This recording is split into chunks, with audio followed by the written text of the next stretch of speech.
Ouais, le scénario, bon, c'est pareil. Hein, après, on n'arrive pas à prévoir tous les scénarios, mais bah, des fois les matchs ils sont durs 10 minutes quand on veut tenir un score. Là, ça a été dur 90 minutes, quoi. Et on a réussi à tenir. Au courage. Je pense qu'il y a eu un peu d'héroïsme aussi par moment de nos joueurs. Voilà, et Tours aurait peut-être d'un moment mérité d'égaliser, on en est conscient. Mais on a su faire ce qu'il fallait pour aller au bout de ce match, quoi. C'est 3 victoires consécutives.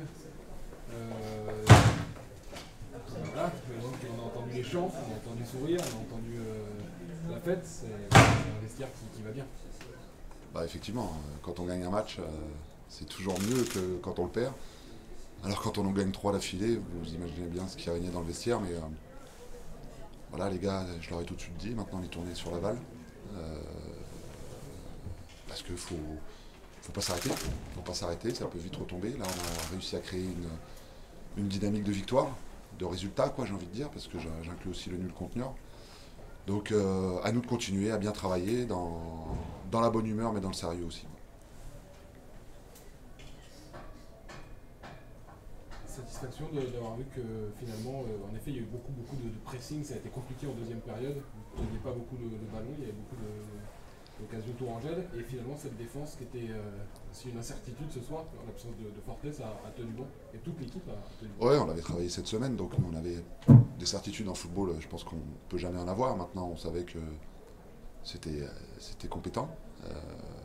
Après, parler de la deuxième mi-temps, je pense qu'on a beaucoup souffert aussi en première mi-temps, notamment beaucoup de coups de pied arrêtés, sifflés, ils mettaient dans la boîte avec leur grand devant. Donc, mais on a répondu présent, répondu présent dans les duels, notamment défense centrale, comme vous le soulignez, mais tous les autres autour.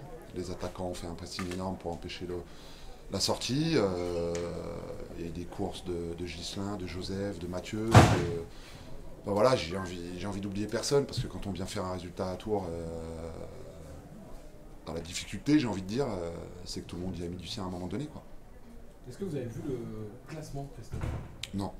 Quatrième ce soir. Bah, Dijon et Nancy n'ont pas joué, mais vous êtes quatrième, vous étiez 15e il y a 3 matchs. ouais, comme quoi ça peut vite aller dans un sens comme dans l'autre, donc c'est pour ça peut aussi arriver aux autres.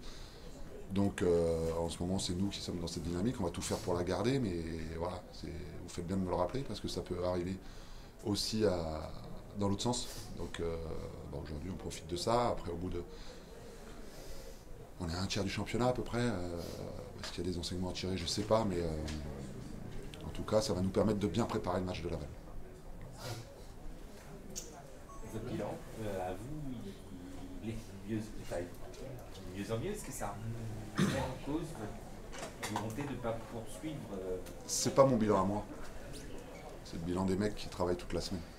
C'est le bilan d'un groupe qui, aujourd'hui, je l'ai déjà dit la semaine dernière, demain j'ai 9 garçons de l'effectif qui jouent en réserve. Et j'aurais bien aimé qu'ils soient avec nous ce soir, mais on n'est que 16 en Ligue 2. Et donc demain ils jouent en réserve, mais c'est pas parce qu'ils n'étaient pas là. Allez, pour eux aussi cette victoire, parce que ça veut dire qu'on travaille bien tous ensemble toute la semaine, et eux ils jouent le jeu, même s'ils ne sont pas dans la bonne équipe, comme on dit, dans le bon chasuble, notamment la veille du match. Mais ils jouent le jeu, donc voilà, c'est la vie. C'est le résultat d'un groupe, c'est pas le résultat de Christophe Roux. Malgré tout, vous êtes sur le banc, vous enchaînez 3 succès, un nul. Est-ce que ça remet en cause, vous, vos envies? Est-ce que ça les change? Et je vous le dis, le soir de match, quand on gagne des matchs, on a envie d'y retourner dès le lendemain matin, vous comprenez bien, mais je l'ai déjà expliqué, je vois plus loin. Je vois plus loin pour le club. Donc aujourd'hui, ce qu'on veut, c'est la réussite d'un club qui passe par la réussite d'un groupe. Donc voilà, il faut voir sur le long terme, il ne faut pas voir sur 3 matchs.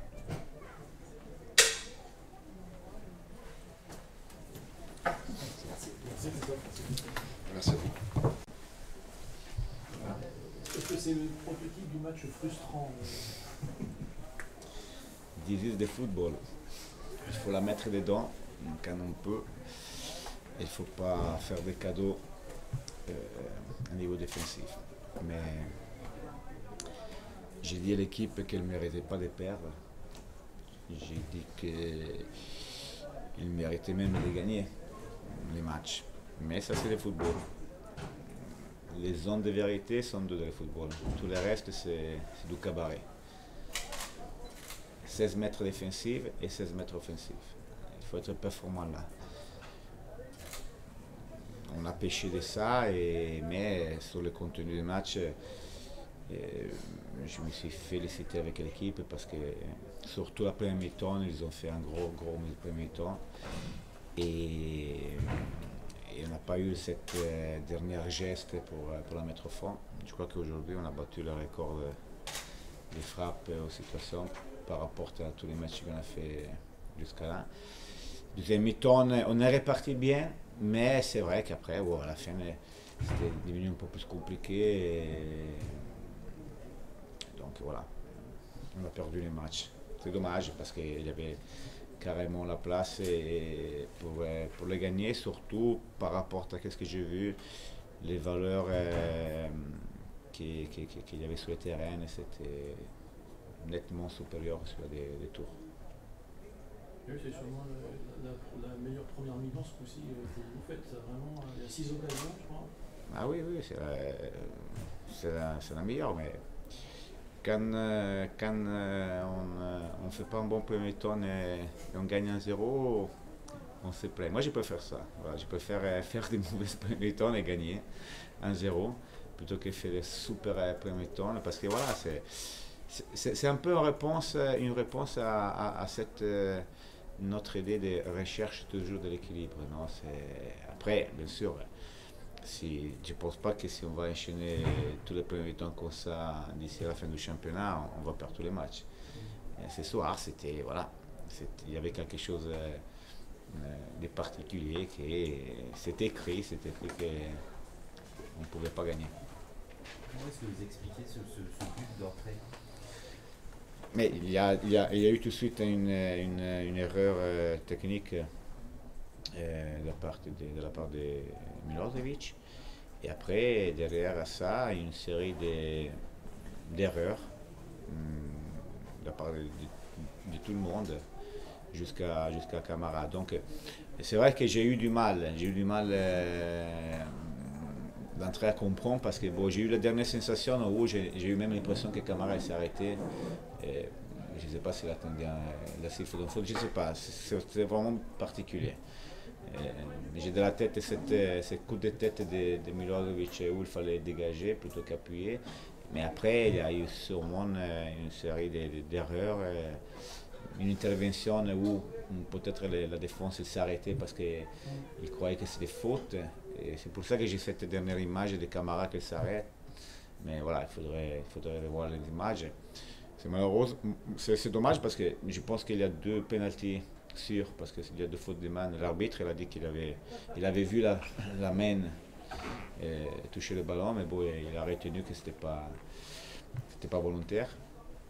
Dommage qu'il y ait une règle qui dit dans la surface dès qu'on touche avec la main c'est pénalty.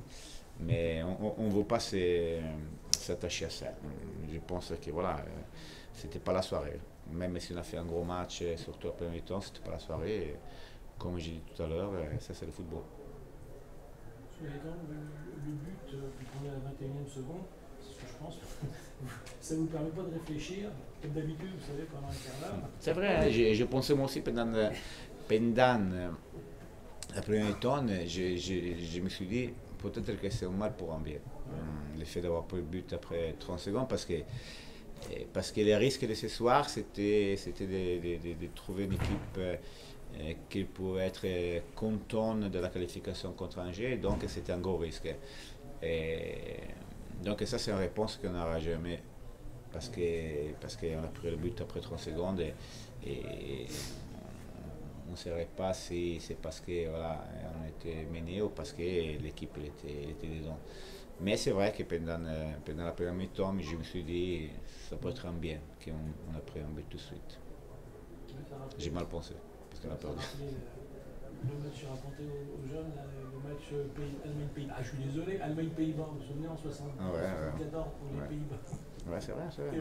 Non, mais c'est sûr qu'après les matchs d'Angers, ça pourrait être une bonne chose, un choc d'entrée, de pouvoir avoir ça pour réagir et essayer d'être tout de suite présent.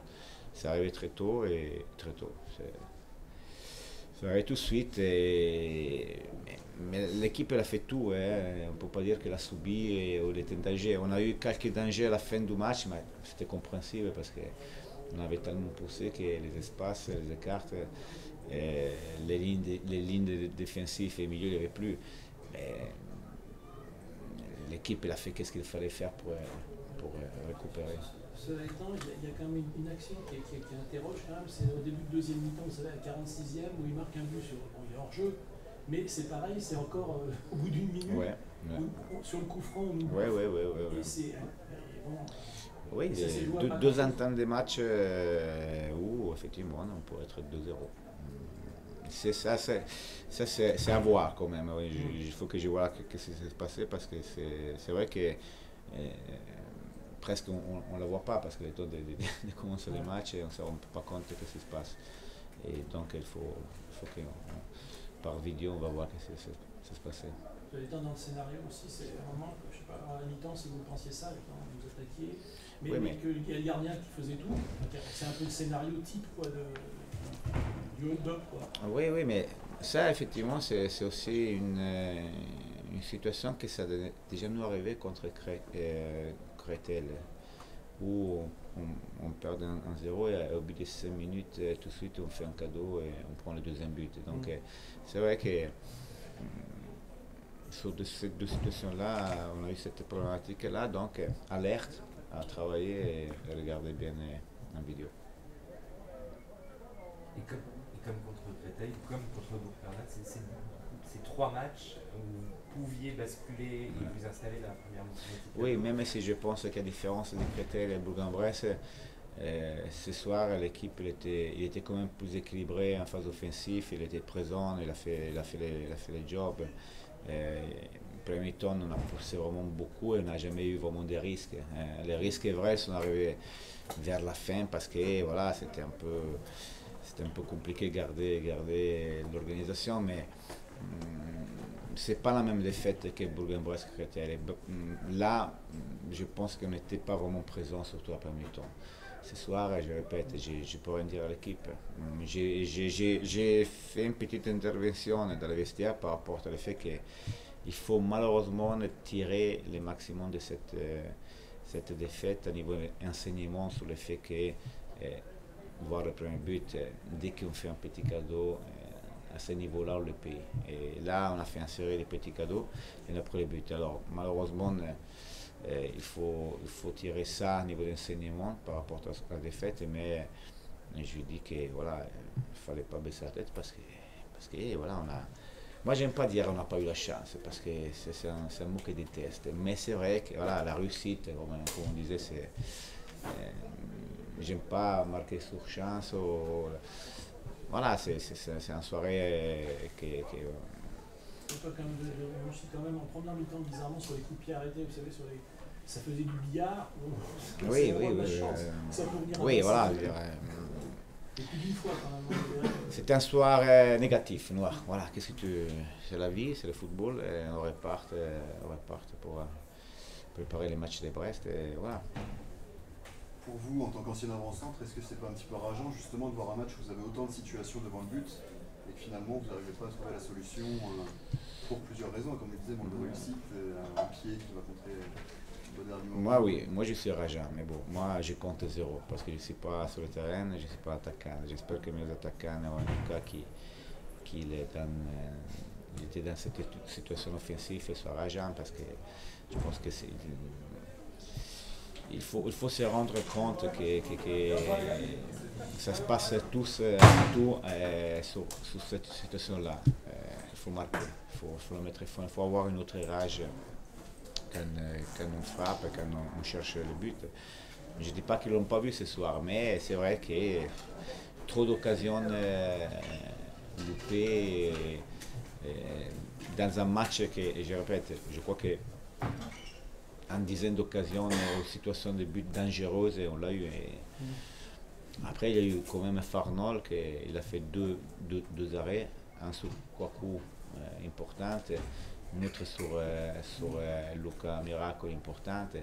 Donc voilà, après, c'est vrai que c'était une coïncidence des choses où un gardien qui a fait des arrêts importants.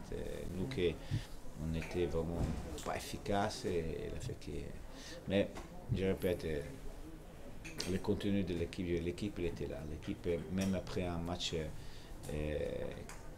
où on pouvait s'attendre à une équipe un peu comme on dit, absente ou fatiguée, moi j'ai vu une équipe en santé, une équipe qui l'a poussé, une équipe qui, à niveau physique, il a montré d'être mieux que Wavre.